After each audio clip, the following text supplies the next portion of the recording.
Hello friends, welcome to back my YouTube GSP academy. Friends, आज के इस video में आप सभी को ओएमआर उत्तर पत्रक पर आधारित अर्धवार्षिक परीक्षा 2024 कक्षा 10 विज्ञान का हम पेपर सॉल्व कराने वाले हैं। जिन लोगों का पेपर हो गया है वो लोग क्या काम करेंगे, ये पेपर कोड क्या है, यहाँ पेपर का जो कोडिंग किया गया है यस कोड का है। तो आप लोग क्या काम करेंगे, इसका जो भी ओएमआर बेस का क्वेश्चन है आप लोग अपने पेपर में टिक करके मिलान कर लेंगे। और जिन लोगों का पेपर नहीं हुआ है उन लोगों के लिए ये वीडियो रामबाण सिद्ध होने वाला है। हो सकता है आप लोगों को इस वीडियो के माध्यम से, इस पेपर के माध्यम से अधिकांशतः प्रश्न अपने परीक्षा में देखने को मिले। तो इसलिए हमने एक मॉडल पेपर के रूप में प्रस्तुत किया है, जिस कारण से आप लोग से उम्मीद हमें रखते हैं कि आप लोग वीडियो को अंत तक ज़रूर देखेंगे। और अभी तक हमारे चैनल को सब्सक्राइब नहीं किए हैं तो चैनल को सब्सक्राइब करके घंटी का निशान दबा दें, जिससे कि इसी प्रकार से आपके लिए हम हर पेपर उपलब्ध कराएं और उसका नोटिफिकेशन आप तक पहुंचता रहे। धन्यवाद। चलिए, अब समय बहुत कीमती है, ये वीडियो टारगेट हमारा है कि 20 मिनट के अंदर ही हम कवर कर ले जाएं, क्योंकि जो है समय बहुत कीमती है। समय आपके पास बहुत कम ही समय बचा है परीक्षा के लिए। मैक्सिमम विद्यालयों में इस समय अर्धवार्षिक परीक्षा जारी हैं।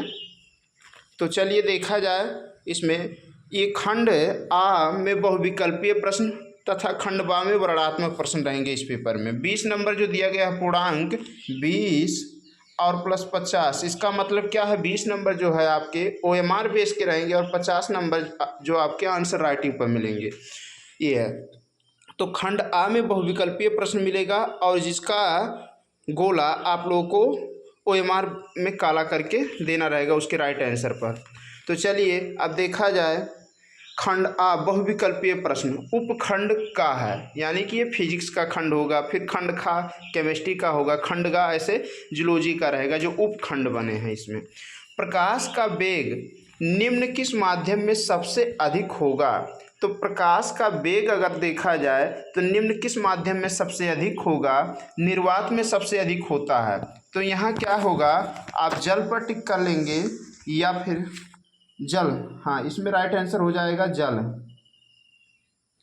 अगला प्रश्न आप लोग क्या करेंगे, निम्न में से किसके सामने रखी वस्तु का प्रतिबिंब सदैव सीधा, आभासी तथा छोटा बनता है। अब देखिए, उत्तल दर्पण से बनता है, लेकिन यहाँ दर्पण नहीं दिया गया, लेंस दिया गया है।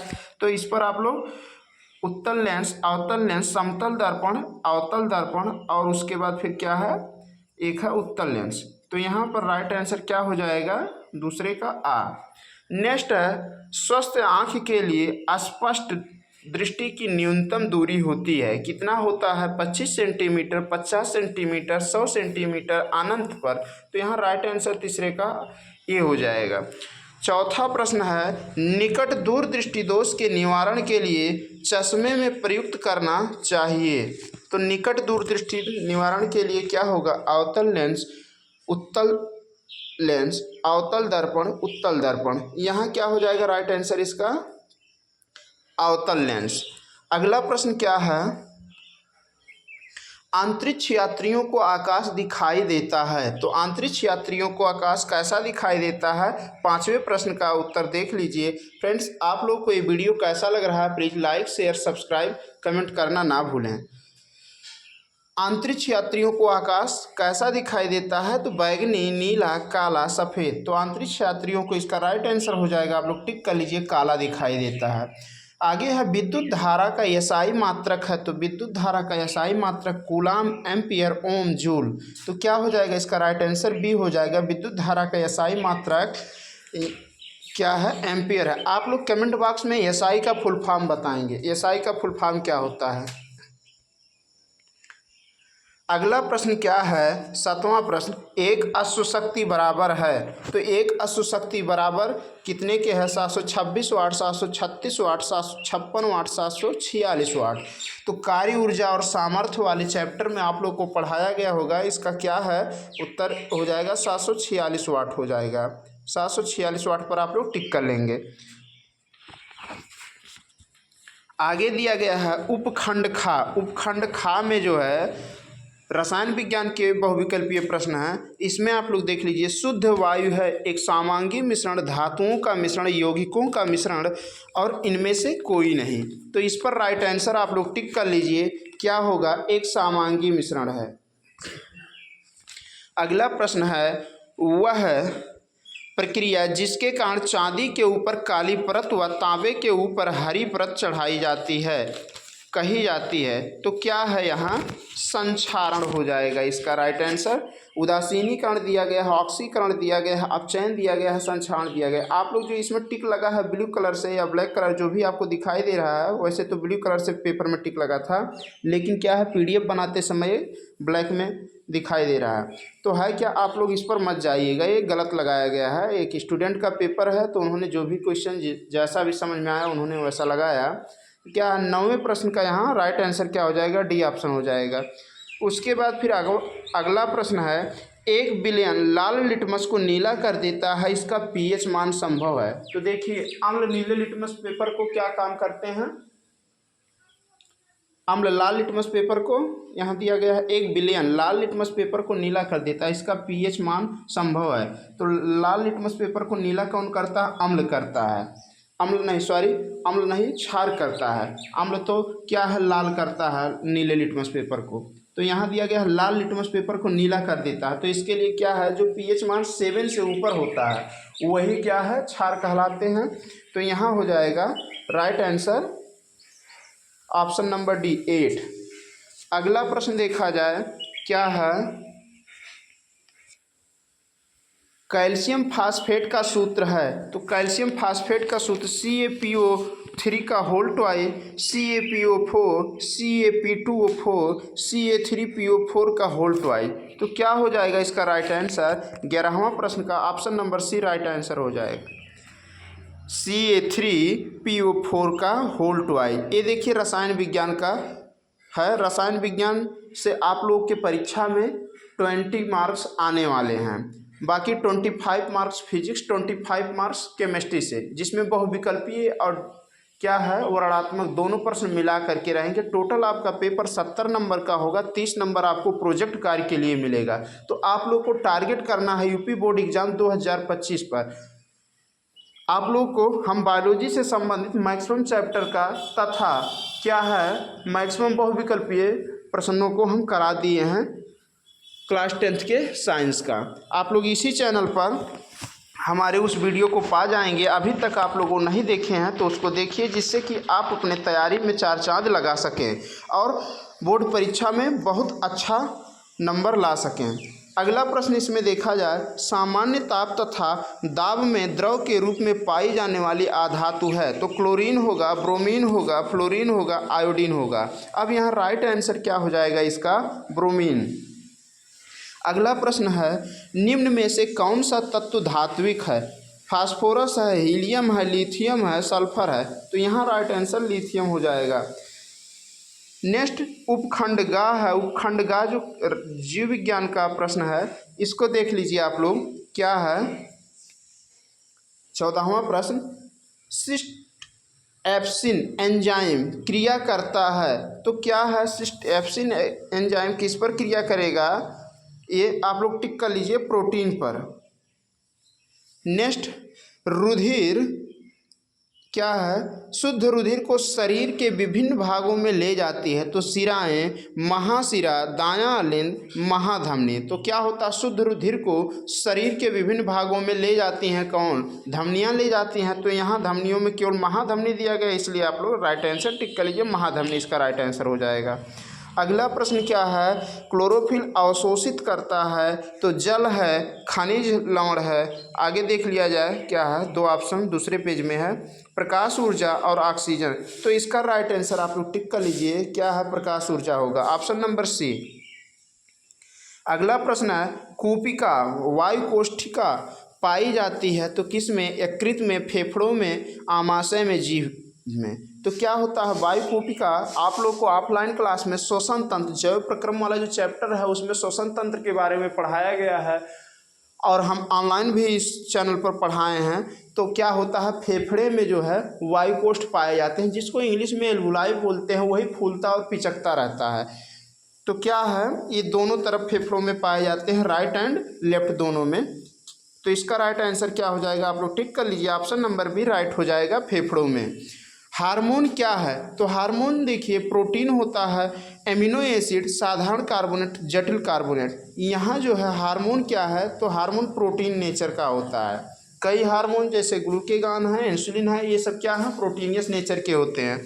अगला प्रश्न क्या है, प्रश्न संख्या 19, किस हार्मोन की कमी से मधुमेह रोग हो जाता है। तो किस हार्मोन्स की कमी से मधुमेह रोग हो जाता है, आप लोग इंसुलिन, गैस्ट्रिन, एस्ट्रोजन, रिलैक्सिन, इस पर क्या टिक करेंगे, इंसुलिन। आप लोग के परीक्षा में, कुछ लोगों के परीक्षा में हो सकता है ऐसा भी क्वेश्चन आ जाए कि किस हार्मोन की कमी से शुगर या डायबिटीज होता है या चीनी रोग होता है, तो इसी का नाम है, मधुमेह रोग का ही नाम है। और ऐसा भी क्वेश्चन पूछा जा सकता है कि इंसुलिन हार्मोन्स किस ग्रंथि से स्रावित होता है, तो क्या होगा, अग्नाशय से। ऐसा भी क्वेश्चन बन सकता है कि इंसुलिन हार्मोन्स अग्नाशय की किससे स्रावित होता है, तो अग्नाशय की जो लैंगरहैंस की दीपिकाएँ होती हैं उनमें जो बीटा सेल होता है उसी से क्या है, इंसुलिन हार्मोन स्रावित होता है। नेक्स्ट है क्वेश्चन नंबर 20, घेंघा रोग का नियमन करता है। तो घेंघा रोग का नियमन कौन करता है, थायरॉक्सिन, एड्रेनालिन, इंसुलिन, ऑक्सीटोसिन। तो यहाँ राइट आंसर आप लोग टिक कर लीजिए, थायरॉक्सिन होता है, जो कि थायराइड ग्लैंड के द्वारा रिलीज होता है। घेंघा रोग, अगर ऐसा क्वेश्चन बन जाए कि घेंघा रोग निम्नलिखित में से किससे के कमी से होता है, दे दिया जाए option iodine, iron, copper, nickel, तो आप लोग आयोडीन पर टिक करिए। अब आगे देखते हैं हम लोग, खंडवा का वर्णनात्मक प्रश्न है, लघुत्तरीय प्रश्न। 15 सेंटीमीटर फोकस दूरी पर कोई अवतल लेंस किसी बिंब का प्रतिबिंब लेंस से 10 सेंटीमीटर दूरी पर बनता है, तो बिंब लेंस से कितनी दूरी पर स्थित है, किरण आरेख खींच करके लिखिए। तो इसके लिए आप लोग क्या काम करेंगे, नोट्स या फिर जो है टेक्स्ट बुक आदि की सहारा से इसको तैयार कर लेंगे। हम इस वीडियो के माध्यम से आपको केवल क्वेश्चन का मॉडल बताने वाले हैं, या किस चैप्टर से कितना क्वेश्चन आ रहा है, कौन सा चैप्टर, कौन सा क्वेश्चन ज़्यादा महत्वपूर्ण है। तो इस वीडियो के माध्यम से आप लोगों को इतना जानकारी मिल जाएगा। आगे है स्नेल का अपवर्तन संबंधी नियम। तो साइन आई अपन साइन आर होता है स्नेल का नियम, आप लोग इसको भी तैयार कर लेंगे। आगे क्या है, हीरा क्यों चमकता है, तो इसको नोटबुक या टेक्स्ट बुक की सहायता से तैयारी कर लीजिएगा। अगला प्रश्न है, निकट दृष्टि दोष से आप क्या समझते हैं। अभी इससे देखिए 1 नंबर का बहुविकल्पीय भी प्रश्न बना था। तो निकट दृष्टि दोष, दूर दृष्टि दोष, मानव नेत्र, ये तीनों प्रश्न जो है आप लोग बहुत बेहतर ढंग से फिजिक्स में पढ़ लीजिए, तो आपका बहुत अच्छे ढंग से काम हो जाएगा। आगे है, समांतर क्रम में जोड़े गए प्रतिरोधों के तुल्य प्रतिरोध के लिए व्यंजक प्राप्त कीजिए। नेक्स्ट है उपखंड खा। उपखंड खा में है लघुत्तरीय प्रश्न। लघुत्तरीय प्रश्न में दिया गया है 5वां प्रश्न, रिडॉक्स अभिक्रिया पर संक्षिप्त टिप्पणी लिखिए। रिडॉक्स अभिक्रिया पर संक्षिप्त टिप्पणी लिखना है। आगे है कास्टिक सोडा के 2 उपयोग लिखना है। ये सब रसायन विज्ञान के प्रश्न हैं। नेक्स्ट है दीर्घोत्तरीय प्रश्न। तो दीर्घोत्तरीय प्रश्न में प्रश्न संख्या 7 है, प्लास्टर ऑफ पेरिस का पर ताप का क्या प्रभाव पड़ता है, अथवा संक्षारण पर टिप्पणी लिखिए, ये है। नेक्स्ट है अगला प्रश्न उपखंड गा, जो कि बायोलॉजी है, जीव विज्ञान। तो लघुत्तरीय प्रश्न क्या है इसमें, वायवीय शोषण पर टिप्पणी लिखिए।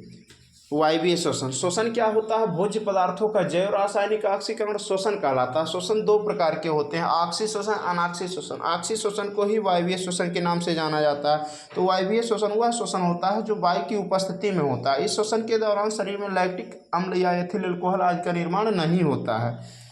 अगला प्रश्न है, जाइलम तथा फ्लोएम में पदार्थों के वहन में क्या अंतर है। तो जाइलम क्या काम करता है, जाइलम जो होता है जल और खनिज पदार्थों का संवहन करता है, जबकि फ्लोएम जो होता है भोज्य पदार्थों अर्थात फल का परिवहन करता है। नेक्स्ट है इंसुलिन का क्या महत्व है, कहाँ पर बनता है। तो देखिए इंसुलिन से संबंधित फिर क्वेश्चन आ गया। तो इंसुलिन का क्या महत्व है, इंसुलिन की कमी से हमारे शरीर में क्या होता है, मधुमेह रोग हो जाता है, रक्त में ग्लूकोज या फिर शर्करा की मात्रा बढ़ जाती है। यह कहाँ बनता है, तो अग्नाशय की लैंगरहैंस की जो दीपिकाएँ होती हैं उनमें बीटा सेल, अल्फा बीटा और डेल्टा सेल पाए जाते हैं। तो बीटा सेल जो होती हैं वो क्या काम करती हैं, इंसुलिन हार्मोन स्रावित करती हैं। नेक्स्ट प्रश्न है दीर्घ उत्तरीय प्रश्न, पादप हार्मोन इथिलीन के दो प्रभाव लिखिए। तो पादप हार्मोन इथिलीन के दो प्रभाव क्या हैं? इथिलीन जो होते हैं वो फलों को पकाने में और उनको मीठा करने में काफ़ी मदद करते हैं। जब फल पकेगा तो मीठा हो ही जाएगा। अगला प्रश्न क्या है इसमें, पुष्प की अनुदैर्घ्य कांट का नामांकित चित्र बनाइए इसके विभिन्न भागों। देखिए इस वीडियो का और इस चैप्टर का लास्ट प्रश्न यही है, पुष्प की अनुदैर्घ्य कांट का नामांकित चित्र बनाइए, इसके विभिन्न चक्रों के कार्य बताइए। तो ये क्या है, पुष्प के अनुदैर्घ्य कांट यानी कि जो फूल है उसकी आंतरिक संरचना का चित्र बनाना है। अब इसके विभिन्न भाग जो भी होते हैं, जैसे बाह्य दलपुंज होता है, दलपुंज होता है, पुंमंग होता है और जायांग होता है, ये पुष्प के महत्वपूर्ण भाग होते हैं। बाह्य दलपुंज को पुष्प का प्रथम चक्र बोला जाता है, या प्रथम चक्र बोलने के साथ साथ इसको क्या बोला जाता है, ये संयुक्त होता है, कुछ में पृथक तली होता है और क्या है कुछ में दीर्घस्थायी होता है। इसके साथ साथ ये हरे रंग का होता है। दलपुंज क्या है, ये जो है पुष्प का ना तो नर भाग होगा ना स्त्री भाग होगा, ये सहायक अंग होते हैं। बाह्य दलपुंज और दलपुंज सहायक अंग होते हैं। तो जो दलपुंज होता है ये रंगीन, चमकीला, चटकीला तथा मनमोहक या कीटों को आकर्षक करने वाला भाग होता है। ये फैला हुआ खिला हुआ भाग रहता है। नेक्स्ट पुमंग क्या है, तो पुमंग यह नर जनन अंग का प्रतिनिधित्व करता है। इसमें परागकोश तथा पराग तंतु आते हैं। परागकोश के अंदर परागकण बंद होते हैं और वो परागकण जब परिपक्व हो जाते हैं तो परागकोश के फटने से ऊपर आ जाते हैं। जबकि इसमें क्या है, स्त्री केसर का मतलब यहाँ क्या होगा, तो स्त्री केसर जो है यह मादा पुष्प का प्रतिनिधित्व करता है। इसके 3 भाग होते हैं। शीर्ष पर वार्तिकाग्र होता है, उसके बाद फिर उसके नीचे वर्तिका होता है और सबसे नीचे क्या है, अंडाशय पाया जाता है। तो अंडाशय ही फूल करके फल का निर्माण करता है। अंडाशय के अंदर जो है बीजांड बंद होता है, वो बीजांड क्या है, बीज का निर्माण करता है। फ्रेंड्स ये वीडियो आप लोग को कैसा लगा प्लीज़ कमेंट करके बताएं, और अभी तक अपने दोस्तों तक शेयर नहीं किए हैं तो इसको शेयर करें। मिलेंगे फिर अगले वीडियो में, तब तक के लिए Jai Hind, Vande Mataram. Thanks for watching my video.